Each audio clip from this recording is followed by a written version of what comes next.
Yüreğim tutulur. Aklım bağlı sende. Bir yüreğim tutulur okuma gibi. Alacan bağrımda neylemişem ben. Öz canımı kurban eylemişem ben. İki kelime danıştım ayrıldım benden. Kalbimi şuur eledi şirin dilleri. Anacan bağrına alır, anacan başına dönüp koy dolanım ben. Benim o sevgilime heyranım ben.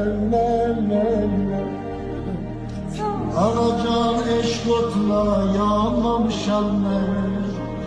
Hele de bir tecrübe almamışam ben. Ne yaman olar yardan ayrı düşende. Onu da yaxşı yaman kalmamışam. Anacan alın, anacan baş ve dönüm koy dolanım ben.